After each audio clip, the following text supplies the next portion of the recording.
Alright, so I typically mind my business when it comes to other people's relationship because, as I stated in the last video that I put on my YouTube channel, we all go through things, nobody's perfect. I just feel like this situation is just still, I'm not passing any type of judgments. I just think that it's normal for a lot of people to have a lot of the comments that they're making because of, how Derrick Jaxn put himself out there. The type of person that he is with the videos that he puts out there. It's just going to be a lot of backlash from men in general, just because they always thought that he was like a woman's pick-me or whatever. But anyways, let's just go ahead and watch the video and see what the truth is, because I done seen different stories. I seen one thing saying that he didn't do it. Now I'm seeing the truth. So let's see what the truth is.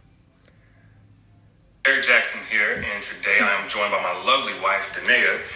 And we just wanted to address a couple of things. We understand that some of you may have already heard, maybe not, that this chapter of our marriage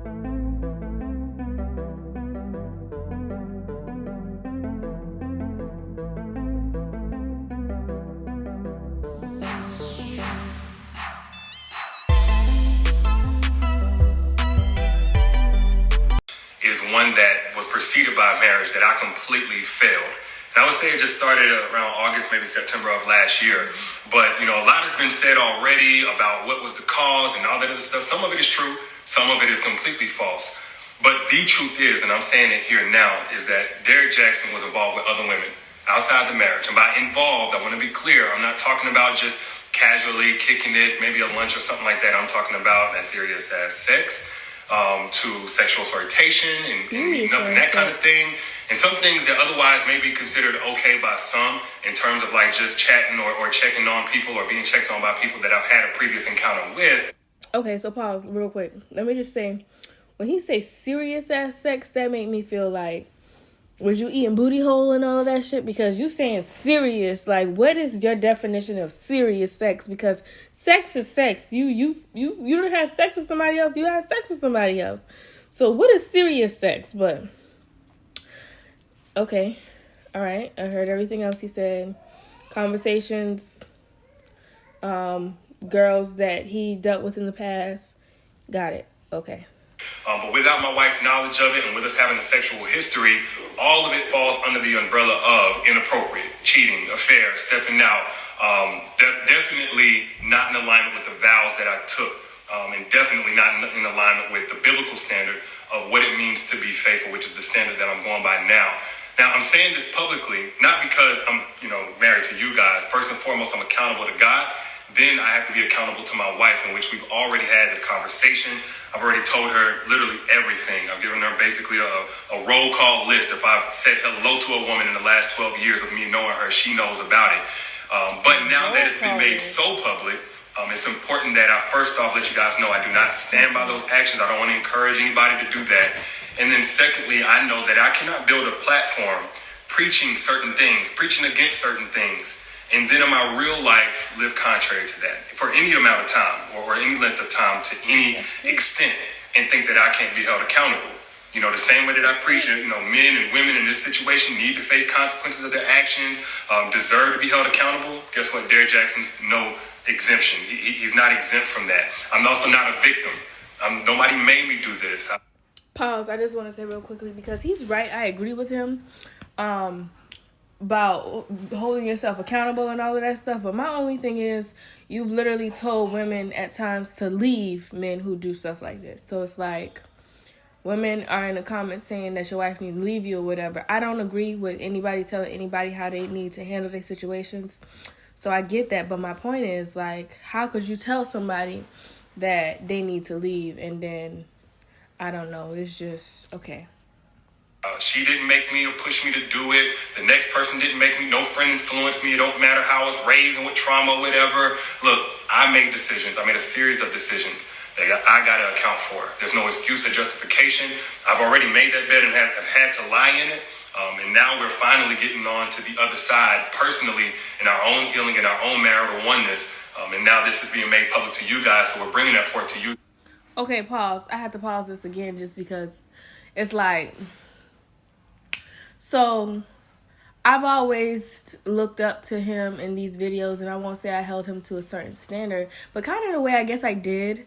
But like, the thing that just gets me with this whole situation is just because, like, I felt, especially because he just said he had no type of trauma. He didn't feel forced in any way. Nothing that made him do this. So that just means that you knew better and you still did it anyway. And to me, like, that's the most dangerous type of cheater. It's one thing, like, when you've been groomed and prepped your whole life to cheat or whatever. But, like, when you already know better and you just do it anyway, then To let you know where we're at with that. But did you want to say anything? Yes, so I do want to just add that I agree with what he just said. There is no justification for bringing other women into our marriage on any level. And it was unacceptable. And it's not something that I tolerate or that we tolerate moving forward. And when I've been flooded again with messages and these things and about, I need to leave or why haven't I left? That's and the answer is, when I found out about it, I left. I did not hesitate or waste time to do so. And I stayed gone. No matter how many times he came, I stayed gone and stood firm on, I am not coming back. And I did not come back until I seen a shift and a change in his mentality and how he carried himself and how he presented himself and conversations that we were able to have that we had never been able to have in just 12 years of knowing each other. And when we were able to have these dialogues, said, okay, Lord, this is something that you've had your hand on. And this was with me being completely removed from his life. And him pursuing God, continuing to pursue God, and continuing to eliminate these things that led up to the catastrophe that you guys are seeing for the first time. So there's nothing out there right now that is information that I don't already know about or haven't known about. And so this is not something that is new. We have moved forward from it. We have gotten counsel for it and continue to do so. He is still continuing to pursue God and continuing to seek guidance and wise counsel from men of God. And that is what I needed for the... Pause. Let me just say, seeking counsel is very important. But from a mental health professional is the key. That's the kicker there, because you just seeking advice from other married men, they're going to give you their experience. You seeking advice from friends and homeboys, they're going to give you their experience.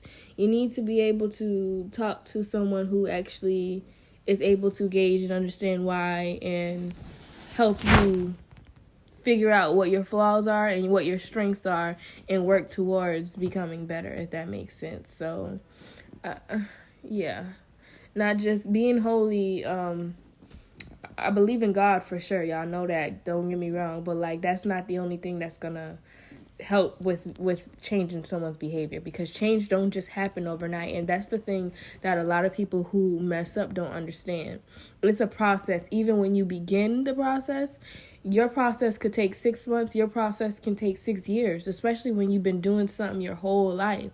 So it's still a process, and it's still pain within that process of getting it right, because you're not going to just get it right just because you start working on it. So you have to continuously do that. So I understand why a lot of women are like, just leave, because it's going to be more pain that you got to deal with in that process of waiting for the change to happen. But again, like, we don't understand what this woman's threshold for pain is. She probably just didn't have more than what she can take, and that's her. That's her. Continuation of me being present in this marriage and to stand by his side. So today, where I'm at is at peace, and I proudly stand by his side, and I have no hesitation, I have no hurt, no shame. about that. And it's only because of the grace of God and the mercy of God. And we have already turned a new chapter in this story. We are continuing to move forward, and we are just now sharing that with you all. And I forgave him, and most importantly, God has first forgiven him, and I also forgive the others as well. And with that, we are free and moving forward. So that's all I have. And I get it. Some of y'all, like, this may come as a huge shock, probably a huge disappointment. I let a lot of you down. If you had a perspective shift on who Derrick is, hopefully it's away from anything remotely close to perfection. And it is simply that, I am a human. And that does not justify anything that I did. But I don't want anybody out there to be putting me on a pedestal. If you did, and I hate that you did that. Maybe I gave you cause for that, and I apologize if I did. For those who are saying, Derrick, I don't want to ever listen to you again, it's totally understandable. I appreciate you while I had your support and helping me get the message out about healing and healthy relationships to so many people who needed it, myself included. And for those who are going to continue to support, man, I appreciate you like never before, because I know it's not going to be easy going forward, at least for a little while so many things are still fresh and attached to my name. But for everybody out there, if you get nothing else from what I've ever said over the last 9 years or right here in this video, please get this. Nothing is right until it is right with God. Nothing works until it comes into alignment with biblical standard of how God told us to do things, especially when we're talking about a marital, spiritual covenant. Yes. You cannot do this by your own understanding, your own intelligence, your own willpower, your own values. You have to have the grace of God to break free from certain things, to stay away from certain things, to not operate from your lowest self, whatever it may be. And it's because it's really only by God's grace that we're even able to be here on this video, holding hands. Well, like a year ago, 7-8 months ago even, I couldn't see this happening. I thought it was over, and I already had begun establishing my relationship with God. But that's the fruit of bringing things in alignment with God. And the mess that's been made, the mess that's now being made public from last year and years past, that's a result of getting out of alignment with doing things God's way. So that's where I stand. That's where we stand. And again, we appreciate you guys, and we'll see you soon. Peace. You are a phenomenal woman. All right, I had to finish up in here with my baby because he has a little runny nose. He's not feeling well. But I think the purpose that I took from that video, number one, which I already knew, is to never idolize anyone else's situation and just hold people to certain pedestals because they're human. And just because, like, for example, he knew that stuff was wrong, he did it anyway, but still it is wrong. So I get what people are saying, like, it's a horrible example coming from a person who's doing this stuff. Like, you're not even practicing what you preach. Like, I get that. But at the end of the day, the stuff that he be saying is true. I don't think anyone should be judging them or their situation. It's their business, really. It's not ours. None of us losing any sleep over the fact that they're going to stay together or not. So, I mean, it is what it is. And that's just my take on that. So I hope y'all enjoyed the video. I hope y'all come back for more. Watch more videos on my channel. Look at my own personal story. Like I said, we all go through these things. And some women have that strength, and they have been taught all the healthy relationship signs from day one, so they automatically know, like, I'm not dealing with this, period. And some people are like, okay, I'm gonna give you a chance to prove yourself, and I am believing you, and that's fine too. I don't think any of them are wrong. I think you just gotta do what works for you. So again, that's my take. See y'all later.